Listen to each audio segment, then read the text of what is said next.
What wedding or marriage is to humans is welding for materials, and the similarity between both of them is that both of them are extremely complex. Welcome to this session, and from this session onwards we are going to discuss about one of the most efficient ways of joining materials, and that is welding. Now welding is not something which is new to us. We have been performing welding from ages. Gold boxes were made in a bronze age by the welding process. There were iron tools which were made by welding process in iron age. One of the historical metallurgical monument which stands tall from last 1600 years in Delhi, India. The iron pillar is made by one of the welding process, that is forge welding. But the welding did not exist in the form or in forms in which it exists today. The development and the evolution in a welding process happened only during the 19th century, and thanks to the two most important discoveries, and one of them is discovery of arc by Sir Humphrey Davy in 1800, and discovery of acetylene gas in 1836 by Edmund Davy. And today we know that how popular the arc welding processes are, and how popular the gas welding processes are. Now, the question comes is that what is welding, and how do we define it? We have already said that it is one of the most efficient ways of joining metals. But if you want to simply define it, let us say, a very simple definition of a welding could be, welding is something which creates a continuity between two components. So I'm just drawing one figure here. Let's say these are the two components that we have, component 1 and component 2, and these are, we want to weld these two components by using, let's say, an arc welding process. So arc welding process is a process in which we are going to supply a heat. I'll discuss what all this process is in a detail, but just in order to introduce you to what welding is, we are seeing this.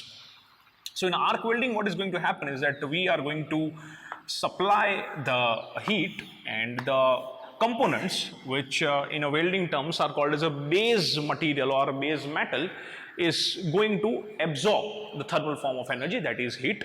Let's say this is the arc, and these two components absorb the energy. By absorption of energy, their temperature is going to increase, and once their temperature crosses their melting point temperature, they will start melting. Now, welding, what we are doing is that we are selectively choosing the area to which we want to hit.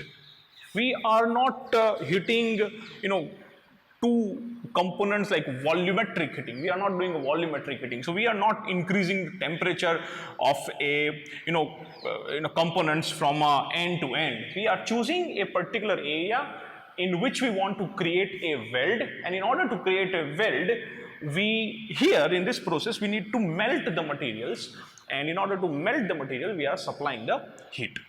So here, when we will supply the heat, both the materials are going to melt, and once they will melt, they are going to create a pool of a liquid metal, and that pool is called as a weld pool. Now, once this weld pool will solidify, what we will have is a weld like this. Now, in this weld, the material has melted from component 1 as well as material has melted from component 2, and both the materials have contributed in making this weld. And if I want to technically define the weld, we will say that weld is a localized coalescence formed between two components. So this is a coalescence, and coalescence is nothing but a mixing or merging something in order to mix something. So what we have done is that here, in order to make the weld, we have mixed the liquid metal from both the components, and upon solidification we have achieved this weld. Now here we have used word localized coalescence, right? The word localized is because, as I have told you earlier, that there is a very small area in which the thermal energy or heat is concentrated in order to increase the temperature, and once the increase of once the temperature will increase, then the subsequent thing, it is melting, the mixing of metals or mixing of materials will happen, and upon the solidification we will get the weld. So as I've said earlier, that welding is a process of creating a continuity between two components. And one of the interpretation which I make is that we have other methods of joining, let's say, materials. We have mechanical fasteners in which we use, screws and nuts and bolts, and we join the materials. We have a rivets, with the help of which we join the material, and the use of rivets in making of a bridge is a very popular application. We have adhesives, there is a process called adhesive bonding, in which with the help of adhesives we can join materials. But I always feel that welding is, and it does not make difference what I feel, but it is a completely different process from other joining, other joining mechanisms that we have. Because in all those mechanisms, mechanical fasteners act as an external agent. In a riveting, we have to bring rivets, and rivets will act as an external agent, and then we'll join the components. In adhesive bonding, we have to bring the adhesive, we have to use it, and the adhesive will act as an external agent. While in a welding process, we may supply the heat from outside, but in order to create weld, the material itself is going to participate. So material melts, it mixes with the other material, and then it creates a weld. And this is a fundamental difference between the other joining processes that we have and a welding process. And I think that's what makes welding one of the most efficient ways of joining materials, because the material itself participates into the process, while in other joining methods we have to use an external agent. So welding is a process of creating a continuity between two materials or two components. Now if we want to look at a detailed definition of a welding, then for that we have to understand, or I will give you that definition, but in order to define the welding the way we want to define, we have to look at three examples.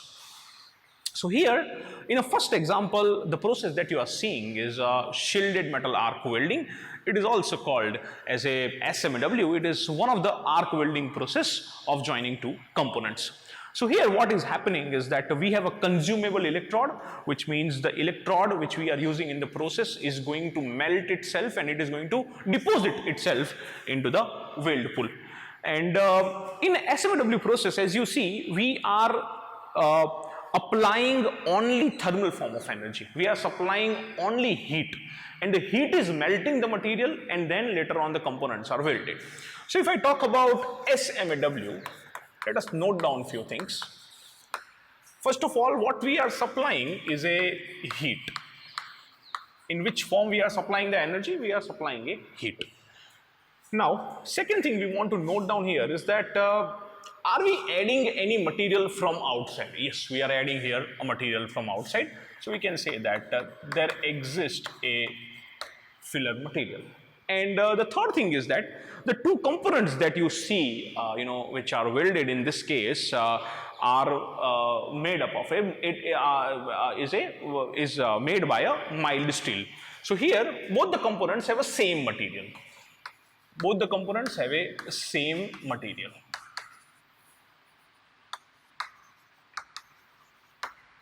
Okay. Now let us look at the second process. The second process, or the second example that you are seeing, is a resistance welding process. And in a resistance welding process, as you see, there are two sheets which are kept in a lap joint configuration. A lap joint configuration means एक sheet दूसरे sheet के गोद में बैठा हुआ है, उसके lap में बैठा हुआ है. That's why it is called as a lap joint. And in order to perform welding, what is happening is that the pedal is pressed. When the pedal is pressed, the electrode at the top, as you can see, both the electrodes are made up of a copper, and the top electrode comes into the contact of the top sheet, and once the electrode will come in a contact with the material, the pressure will be exerted onto the material. At the same time, the current is going to pass. Now we know that if I amount of current is passed from the conductor which has got a resistance R for a time period T, then the amount of energy generated is given by I square RT. Now that I square RT amount of energy which is generated during the resistance welding process is used for the melting and welding of materials. Now here in a resistance welding, we are supplying electrical form of energy, and that is converted into heat. At the same time, by pressing a pedal, we are creating a pressure between two sheets. We are exerting pressure onto the sheets, and so we can say that we are supplying energy in two forms. One is a heat, and the second is pressure. Now, are we using any filler material here? No. In a resistance welding, we do not use any kind of filler material. So I'll make a cross here, and both the sheets that you saw, which are welded, are a galvanized sheet. So both of them are a same material only. So we'll say it's a same material. Now the third process that you see is a friction welding process. In a friction welding process, as you are seeing, two components are kept together, and one of them is allowed to rotate. Upon rotation, it will create a friction between two components, and due to that, the temperature of an interface is going to increase. And once the temperature will increase, we know that as the temperature of a material increases, the strength of material reduces and the ductility of a material increases. And once the temperature will increase, and once we know the sufficient amount of temperature has increased, we are going to apply a force from one side, and that force, due to that force and because of the high temperature, the plastic deformation of both the materials will take place at their interface, and then they will be joined. So here we are not supplying any kind of heat.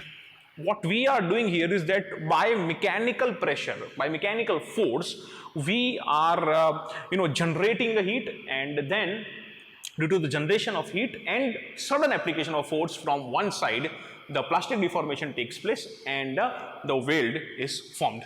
So if we talk about, let's say, this friction welding process, the kind of energy that we are supplying is only a pressure, or we can say a mechanical force. Mechanical force. Here we are not supplying any kind of a heat.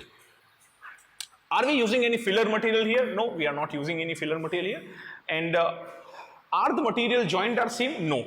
One piece was of a copper, and the another piece is of a mild steel. So here we can say we are joining dissimilar materials. So now on the basis of this three example, now we can define a welding process, and we can say that the welding is a process of joining two similar. Here we used mild steel to mild steel. We welded mild steel to mild steel. Here we welded galvanized sheet to galvanized sheet, and here we welded copper to the mild steel. So we can say that the welding is a process of joining two similar or dissimilar material.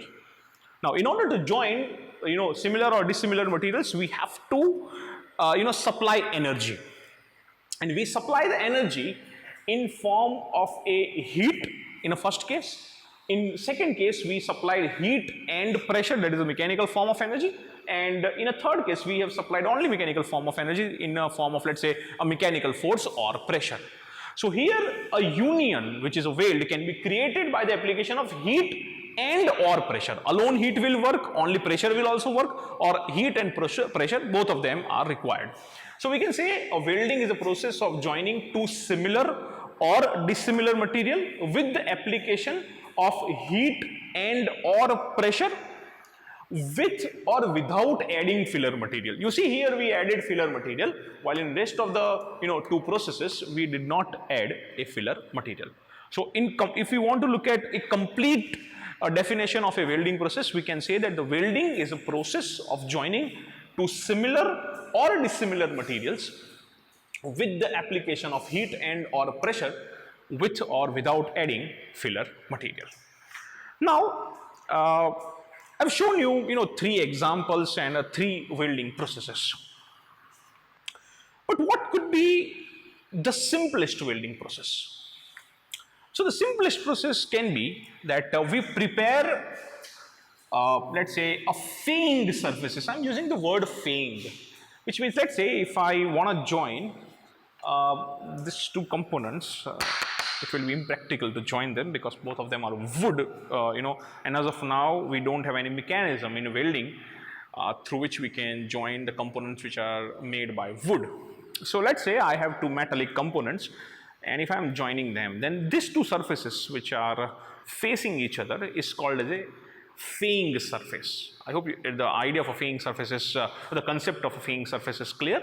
The surfaces which are facing each other and which will participate in formation of a weld are called feigned surfaces. So we have prepared feigned surfaces of two components to the precision of atomic contour. So these components have a surface finish which is extremely smooth surfaces,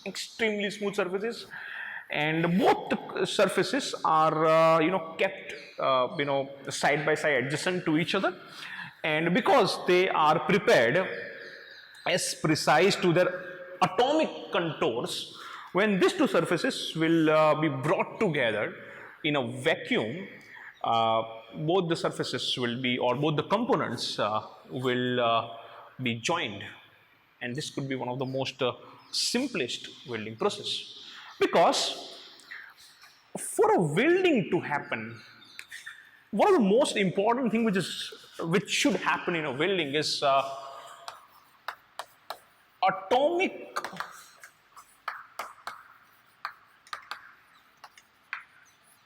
intimacy.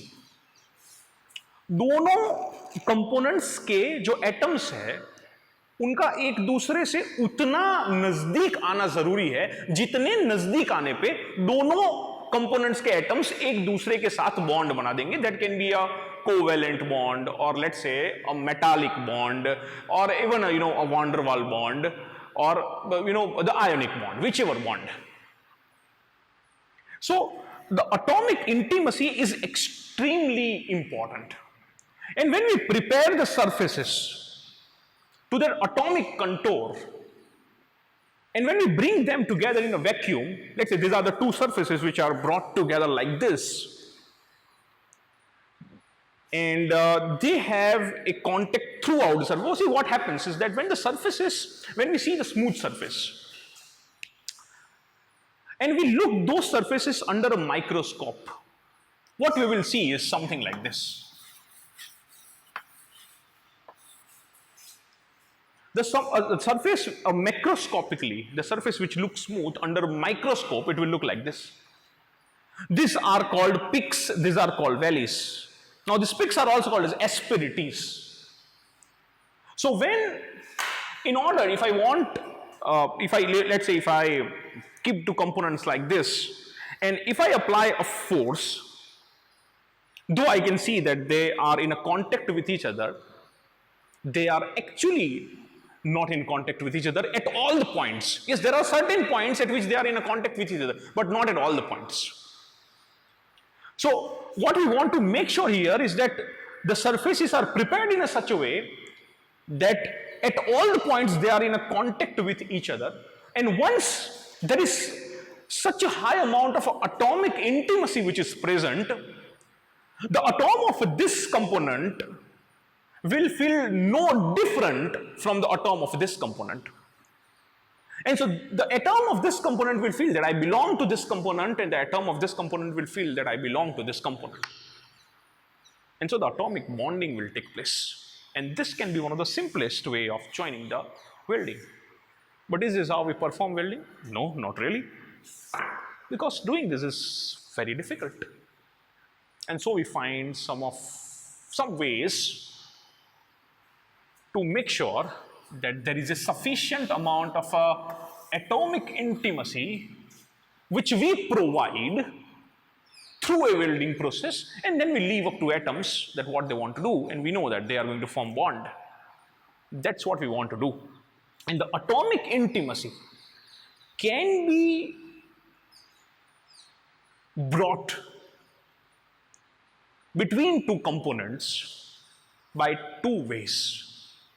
By the application of a pressure, which means they exist in a solid state, and we apply such a high amount of a pressure. And as I said you here, that the surfaces which look smooth are not smooth, but they are smooth, but under a microscope they won't look what it looks in a macroscopic view. But if I have, let's say, this is a surface of a component 1, and if I have a surface of a component 2, which is, let's say, like this. I'm assuming this. I hope it happens like this someday. Then you see that at two asperities, at two peaks, the surfaces are in contact. Here surfaces are in contact, here surfaces are in contact. And when we will apply the pressure, at that time, the atoms from both the surfaces will create a bond between each other, and that is going to be welding. That's what happens in a solid state joining processes or solid state welding processes, in which the material is not melted, but only in a solid state it joins. It is called as a weld by flow. We want the material to flow, and that's what happens in a friction welding, as I just explained. And the second mechanism of achieving atomic intimacy is, I explained you earlier, in a SMW process or the arc welding process, in which we supply the heat, material absorbs the heat, it melts, and the melted metal from both the components come together, they mix together. When they mix or merge together, there is a sufficient amount of atomic intimacy, and so the atoms form the bond, material solidifies, and the weld is created. So here you see that by melting the material, we are able to achieve atomic intimacy, and by supplying or by applying sufficient amount of a mechanical load, by supplying sufficient amount of a pressure, we are able to make sure that materials at least comes in a contact at the asperities, and they form certain kind of a bond in order to create a weld. And on the basis of these two mechanisms, we have different methods of a welding. Like in arc welding, there is a heat. In a resistance, again, there is a heat. There's a gas welding, again, there is a heat. In a thermit, there is a heat. Electron beam, laser beam, electro slag. All these processes uses a majorly heat. While we have a friction welding, friction stir welding, diffusion welding, explosion welding, these are the processes which utilizes the pressure, the mechanical force, in order to bring atomic intimacy. And so we define the welding processes in two categories. Let us look at the classification of welding. And that is, one is a fusion welding processes in which the melting of a base metal takes place. In order to do the atomic intimacy, I'm using the word atomic intimacy, again and again, because many times, there are few things which are not intuitive. But we have to make sure that it becomes intuitive next time when we read something which is related to welding. And that's why I'm using this word again and again, atomic intimacy. So, if a base metal melts during the process, it is called as a fusion welding process. If base metal does not melt, then it is called as a non-fusion welding process. And in a fusion welding process, again, then there are several categories. We have a arc welding. We have arc welding, in which there are, various processes like shielded metal arc welding, SMAW. It is also called as a manual metal arc welding, MMAW. The other process is a MIG welding, metal inert gas welding. In USA, it is called as a gas metal arc welding. We have another process called TIG, tungsten inert gas welding. In the US, it is called as a gas tungsten arc welding. And a German name of a tungsten is a Wolfram, and that's why it is also called as the Wolfram inert gas welding, WIG. Then we have a plasma arc welding, submerged arc welding, in short it is also called as a SAW, and then we have a flux core arc welding, FCAW. These are the various arc welding processes that we have. If we talk about, let's say, the another category, which is a resistance welding, we have a resistance spot welding, as I just shown you in a second example. We have a seam welding, in which the continuous welding is performed between two components. Then we have a resistance projection welding, and then we have a resistance flash welding. The third category is a gas welding, oxyacetylene gas welding. It is also called as a oxy-fuel gas welding, because in the presence of oxygen, a certain gas is going to combust, and the combustion of that gas will take place, and due to combustion of that gas, the flame will be produced, and that flame will be used as a heat source in order to melt and weld the material. So we have oxyacetylene gas welding, in which the acetylene is a fuel. We have air acetylene gas welding, and then we have oxyhydrogen gas welding, in which the hydrogen is used as a fuel. And then we have other welding processes, like we have a laser beam welding, we have a electro beam welding process, then we have a thermite welding process, and then we have electro slag welding process. Now let us look at the other category, which is non-fusion joining processes, in which we have two separate categories. One is called as a solid state joining processes.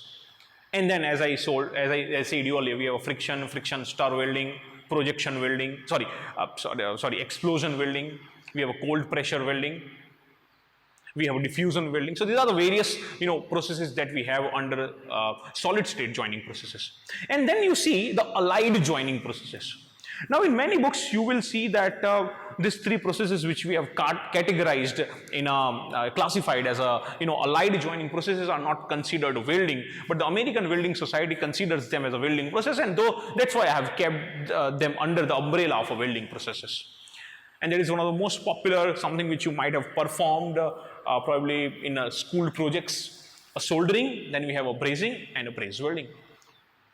So this is one classification of a welding process. Let us look at the other classification of welding process. Here, in which we classify the welding processes as a homogeneous welding process and a heterogeneous welding process.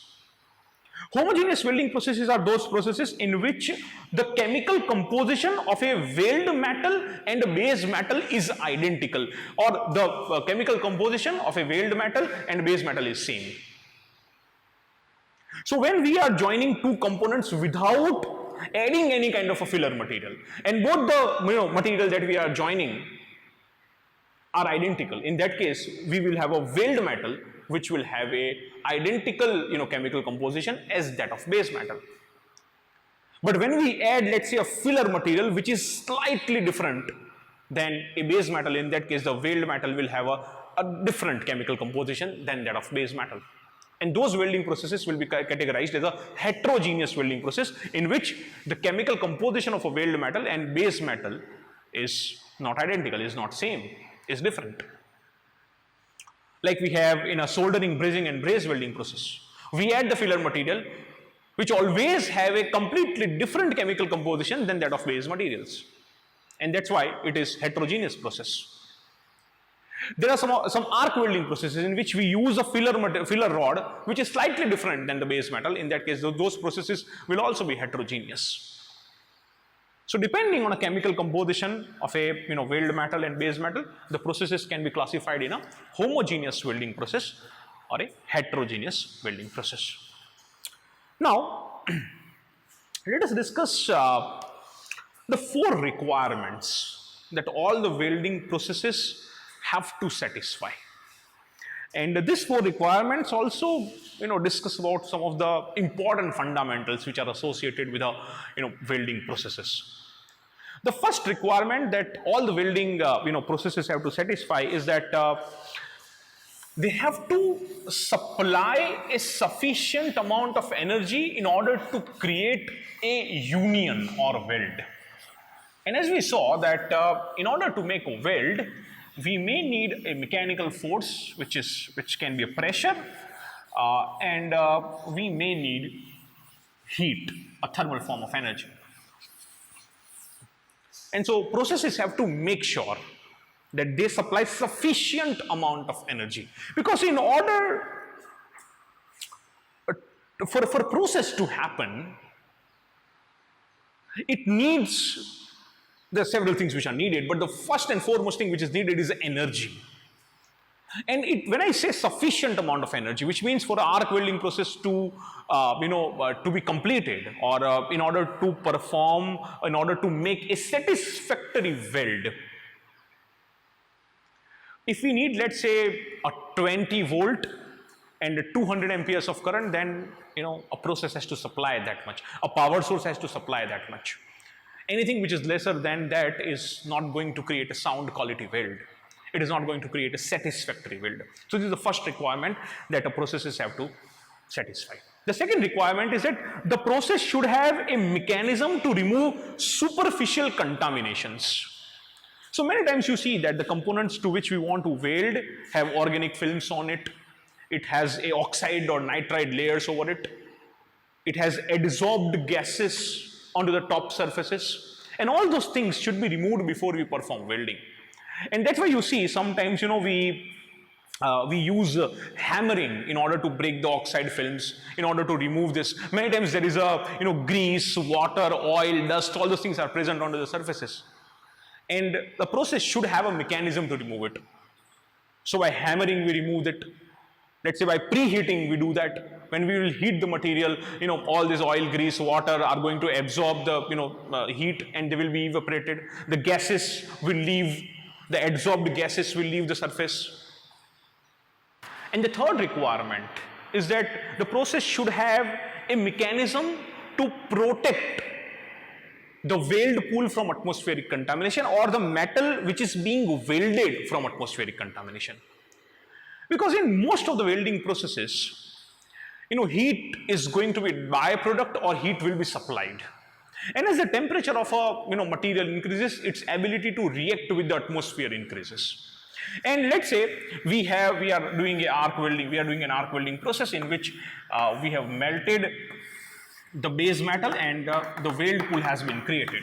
Now this is a liquid metal which is existing at a very high temperature, definitely above its melting point temperature, and this metal has got a higher amount of reactivity than a solid metal. And so this liquid metal can react with the oxides, react with oxygen, and can make oxides.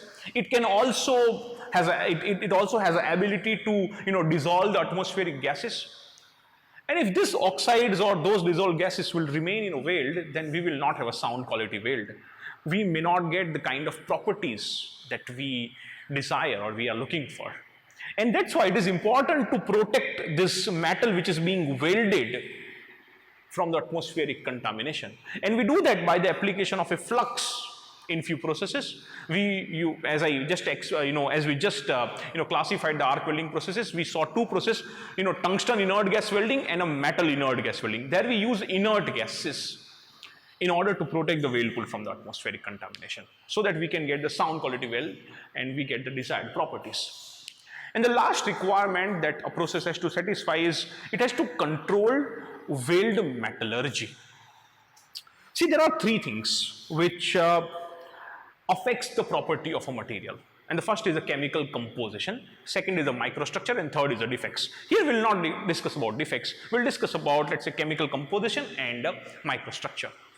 So when we are adding a filler material, any filler material has, let's say, a slightly different chemical constitution than the base metal. When we are using a flux coated electrodes, so the material is being deposited from the outside into the weld pool, and which is going to be a part of a weld.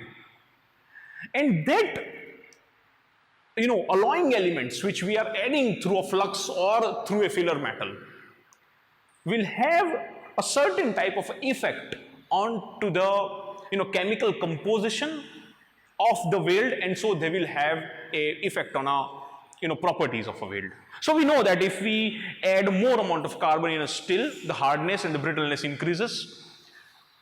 We know that if we add chromium, the corrosion resistance is going to increase. Let's say if we add molybdenum, its hardenability is going to increase. So by controlling the amount of a filler material we are adding, by controlling the kind of filler material that we are adding, we should control, or the process should control the chemical composition. And if the chemical composition can be controlled, then the properties can be controlled. The second thing is that microstructure, the rate of a solidification.